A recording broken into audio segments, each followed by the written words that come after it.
I feel like it was such an amazing opportunity for the president to be able to acknowledge and speak directly to the parents or to the people who have lost their loved ones.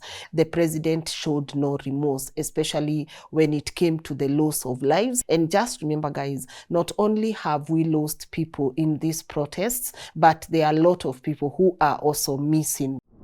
It's one thing to say there's CCTV footage of people who have destroyed properties, people who have done these unlawful things, and we will see them in court, and you not being able to address in the same breath CCTV footage of people policemen who have been caught shooting, using live bullets, or people who have been abducted. Like, I feel like it has to go both ways.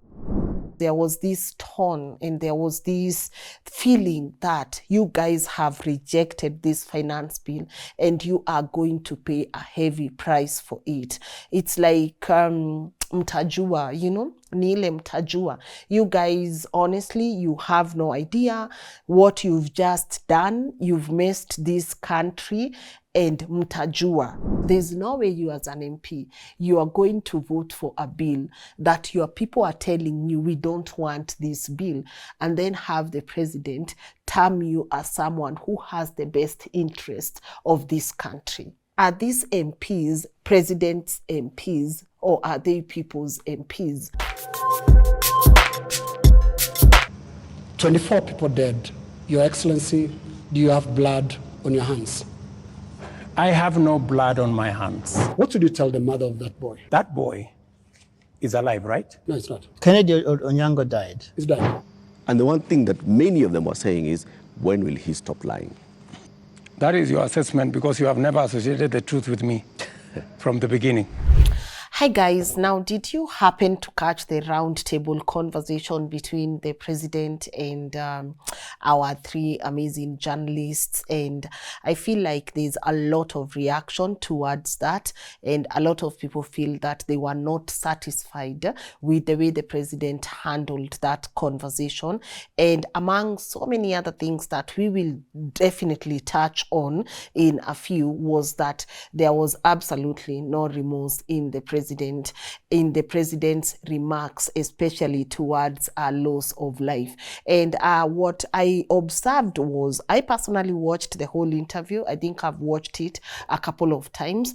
And I also have to say that the first few minutes of that conversation was really hard to watch. And it appears that everyone picked that up, because what is now happening is that you have a lot of people saying that the president showed no remorse, especially when it came to the loss of lives, and he was in a rush to do away with that part until the journalists brought him back, you know, to that. But you can tell there was no empathy, there was no remorse, and I feel like it was such an amazing opportunity for the president to be able to acknowledge and speak directly to the parents or to the people who have lost their loved ones. And just remember, guys, not only have we lost people in these protests, but there are a lot of people who are also missing, right? But then it appears that that was just by the way. That's what many people are feeling, like that was just by the way. There was absolutely no empathy, and it felt like a very perfect opportunity for the president to be able to talk to people directly about the losses that we've experienced as a nation.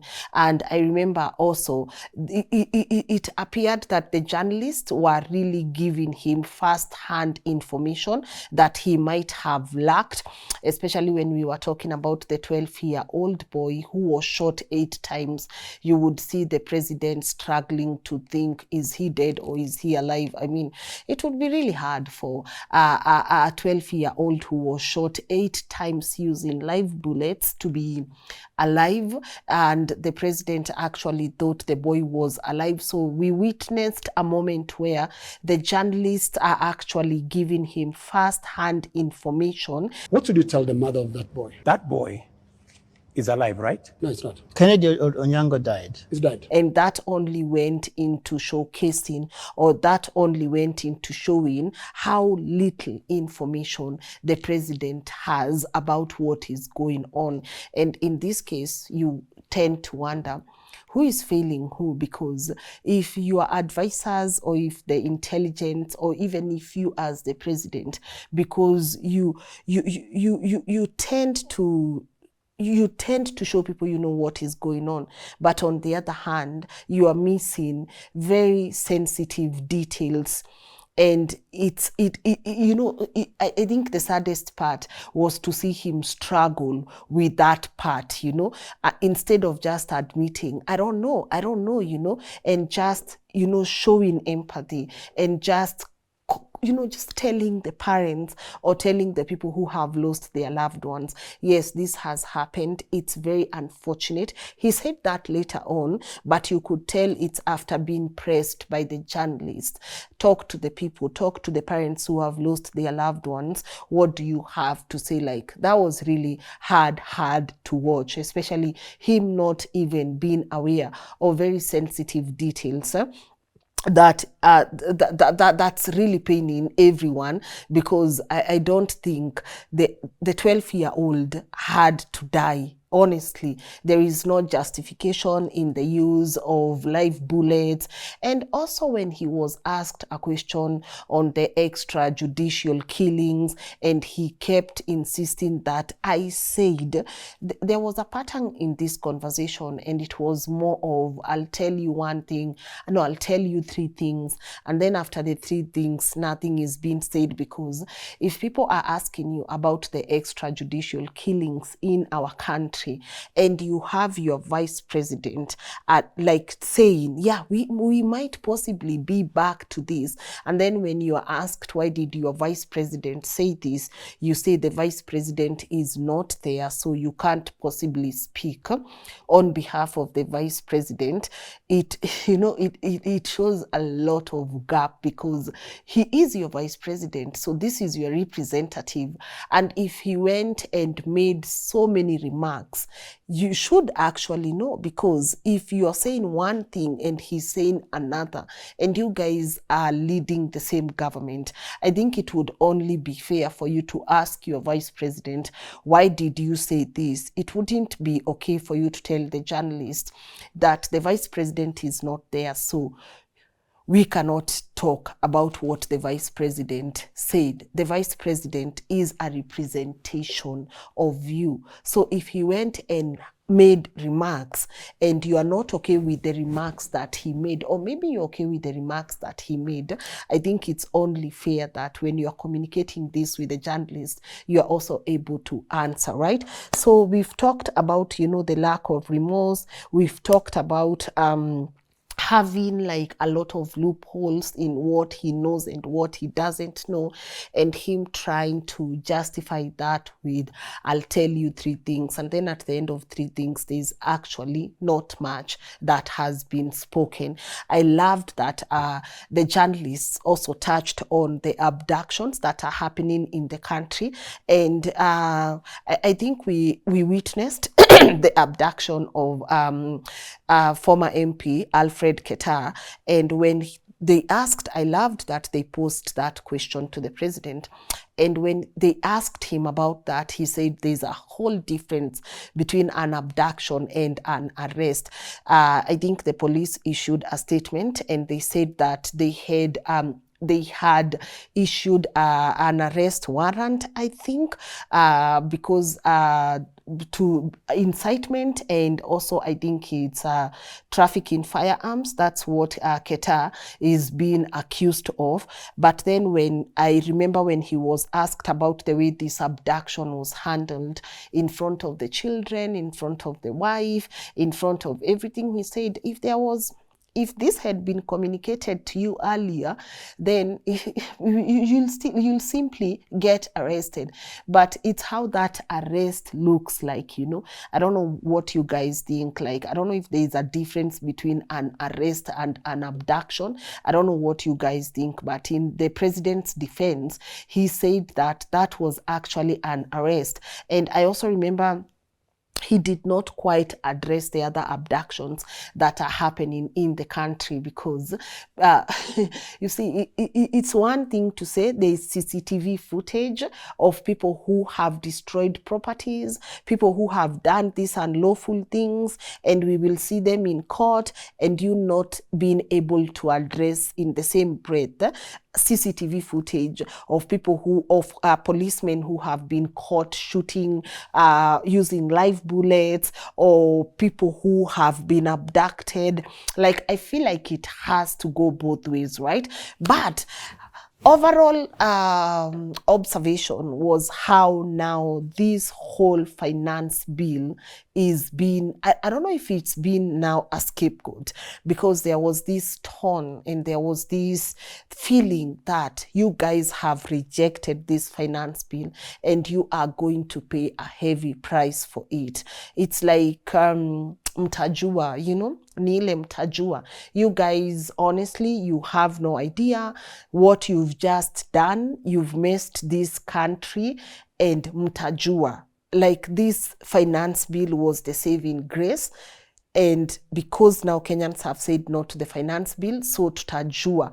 And I feel like there's this overall feeling that the president might not be listening, because we are still talking about the finance bill, but we are not addressing, because I keep saying that the finance bill is not even it at this particular point. It was your tip, your tip to, like, there were a lot of things that people were feeling, and there was this energy in the air, which is still there. And I feel like the finance bill is what now made everyone go out there, because he has listened right now. But there was a very important question that had been asked even before people went on the streets. The Kenya Association of Manufacturers, all these people there were people who were saying, this is a bad bill. Actually, this is actually a bad bill. But these people are not being listened to. So the fact that you've listened right now, where else there was a lot of opportunities for you to be able to listen to what people were saying, simply means that the views that those other people had were not being taken seriously. And when asked why was there, use of live bullets, all these things that happened, he said he had no choice, but to send the army out there. And one of the things that also is coming out is, if you remember, guys, the earlier days of these protests were really peaceful, until there was this rumor, until people started talking about, the hired goons have been sent to make now these protests look chaotic, right?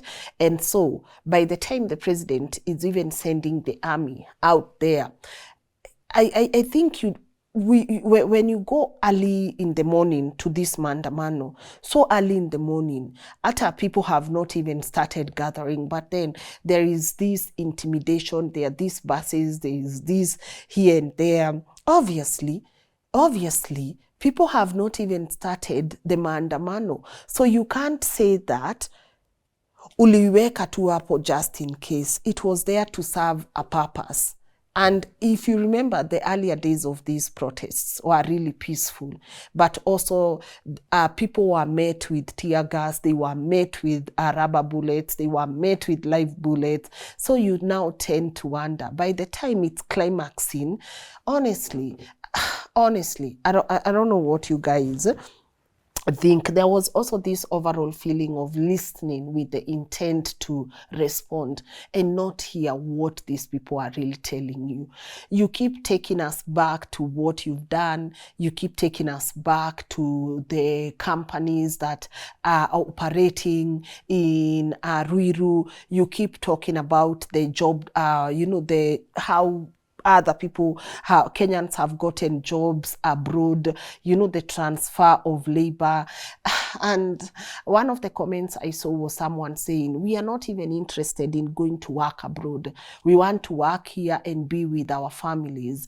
And sometimes you tend to ask yourself, do they even ask people what they really want, or you act on behalf of people and that's not even what they want, you know. One of the things I honestly loved from him was the admission of the fact that they did not quite communicate what the finance bill was all about to the public. And I feel like there's always imaginary sensitization. There is just imaginary campaigns that happen in this country where no one knows about, but they always said they've sensitized the public know we are talking to the public about this and this. But when you look back, you have everyone saying, nobody even asked for my opinion about this finance bill. No one had a conversation with me about this finance bill. So you feel like there's always these imaginary sensitizations ongoing in this country where no one knows anything about them. And so now you wonder, where do these sensitizations happen? But I loved when he said, because that's one of the most honest things he said in that conversation, that they missed out on communicating to the people. And for me, him saying he's willing to go on those X spaces and talk to people, it's a step towards the right direction. But then sometimes you tend to wonder, how many times have we had this? How many times have you had leaders saying, we will talk, I will engage, we will do this and this and this and this? But do they really even talk to people, or they talk at people? You get what I'm saying? Yeah. So there was also that conversation about the MPs who voted yes, had the best interests of this country. And one of the things that's now emerging is, who do these MPs represent? Because there's no way you as an MP, you are going to vote for a bill that your people are telling you, we don't want this bill, and then have the president term you as someone who has the best interest of this country. Because number one, you are representing people. So if people say they don't want it, they don't want it. Go back to the drawing box and ask the people, what do they want? You get what I'm saying? But now you have, so you have the people, then you have the MP, then you have the president. So the president is saying, these people who voted yes had the best interests of this country, but the people they represent are telling them, we don't want. So then sometimes it makes you ask, are these MPs president's MPs, or are they people's MPs? Because there's no way as a president you'll say they had the best interest, but the people they're representing are telling them, no, we do not want that. We don't want that. You know, and this is where I'm saying this finance bill is now being made to look like a scapegoat. It's been made to look like mulikata. What I was giving you guys, mtaona sasa, you know. So even the MPs who voted yes, as much as they get that assurance from the president that they had the best interest of this country, they have to remember one thing: their people said no and they said yes. Very contradicting when your people say no and you say yes. Even if the president says, wewe ndio uko na the best interest of this country at heart, you have to remember who you represent, right? Also, there was the whole Ruto must go question. And how do you feel when people say you must go? I don't know. To say everyone has an opinion is the easiest way to answer that. But to ask, why do people want me to go, is the hard truth. Because I feel like if people are constantly saying Ruto must go, the question, if people say Lynn must go, I won't be like, everyone has an opinion. I'll be more like, why do people say I have to go?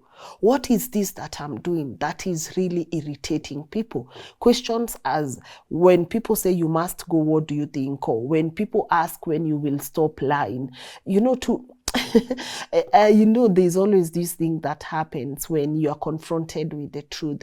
The truth is you lie, definitely. And that's the mood everywhere, is that you lie. When you're asked, when do you think you will stop lying, there is obviously that feeling from people that you lie.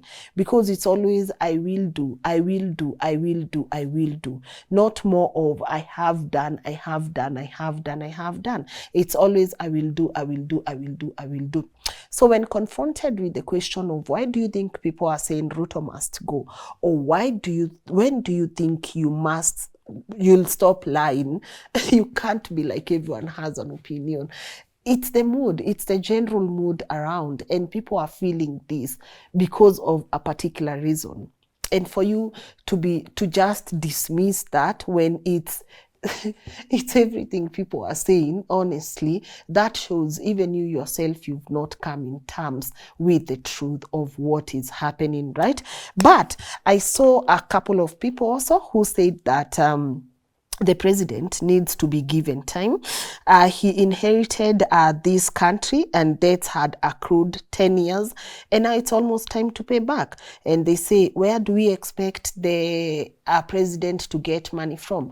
I mean, when now he said we do away with the caste positions and the spouse offices, these are not things that needed a protest in the first place. Like, you need money, so you start within. Like, where do I get money? There's a whole spouse office here, hata sijui kazi yake ni nini. Let me do away with that, right? Kuna hizi positions that we are using over 600 million shillings per year to pay these people who we are being told hakuna. Even the court says this is unconstitutional. Like, it didn't have to take a protest for us to do away with these positions, for us to do away with these offices. And if really you want to get money, you have to start from within. You have to start with these MPs. They are getting huge chunks of salaries, and please, even you yourself as a president, you have to start with a salary cut. You get. So I understand that there is always that feeling that he came into this country and debts had accrued and now it's payback time. And yes, we need the money. But do you think if he had started by getting rid of what we can do in-house, anyone would have a problem with what he suggests we do externally? I honestly don't think anyone would have a problem. What else? Some people are saying now that he has said what he has said, it's only fair that we give him time. It's only fair that we give him time to execute some of the ideas he has. And I feel like no one has a problem with giving him time. It's just that we've always given people time. And there's not a clear, it's more of you will see, you will see, you will see, you will see, which makes now people feel like there's absolutely no plan whatsoever. There's no plan, and you can't operate in a planless government. Either ways, you can't operate in a planless government. So where else other people are saying give him time, there's that general mood and general feeling of we've given you time. It's been 2 years already. What have you done? Like, what have you done? What is this that you are now going to do right now that you couldn't have done in the last 2 years? I mean, the last 2 years were enough to do away with these positions. The last 2 years were enough to see the MPs take a salary cut. The last years were enough for us to do away with these useless expenses, these extravagant travels, these trips here and there. And saying you went to China, you went to the US, you went to do this. Sometimes when presidents do this, it makes you wonder, why do we have ambassadors in these places? Like, if a Kenyan ambassador to the US cannot negotiate a deal on behalf of the country, why do we have these ambassadors being given this much money? Why do you have to travel? Why do you have to take a whole lot of people with you? Unless it is urgent that you travel, why can't our representatives represent the country and then give you that feedback? Why do we always have to be on the move? Because if we are talking about how bad we are as a country, then let's talk about why we don't need to travel all the way. Let someone who is being paid using the taxpayers' money, the ambassadors, let them do this. I thought that's why the ambassadors were there, honestly. But I hope everyone gets to watch that conversation, because I feel like, as I said, I feel like it was a perfect opportunity for the president to be able to talk to the people. But there was this whole defense mode around it, and there was this whole I will instead of I have, right? When asked the question about the fertilizers and what happens to those people, I agree. We have a rule of law. We, of course, we have procedures that we need to follow. Of course, those people are going to have to pay for what they did. But you see, it's also saying you've reduced the fertilizer prices from this amount to this amount and then give people something substandard. It's equal to you should not have done it in the first place. If you don't have a way that is able to help you take a look at, yes, I've reduced the price, but are they still getting what they were getting with 7,500? You get what I mean? But I do hope you watched that conversation. It was the most awaited interview. So many people tuned in to see what the president was going to say. So many people have to say, unfortunately, you can share that with me, but from my observation, I felt they were really disappointed in how the president tackled that conversation. So many people felt like he did not quite address what has happened in this country. We are entering our third week now, but they feel like he did not quite address what was happening in this country for the last 2 weeks. But yeah, let me know. Should we give him time? Do you think now people should just step back and just give him time to be able to execute these things that he has said he's working on? Do you think that we are going to regret having done away with the finance bill? Or what are your general views having watched that conversation yesterday? Share, let's know what's the way forward. What do you think is the way forward for Kenya? And like, what's next, you know? Yeah, you can share that feedback on the comment section. Thank you.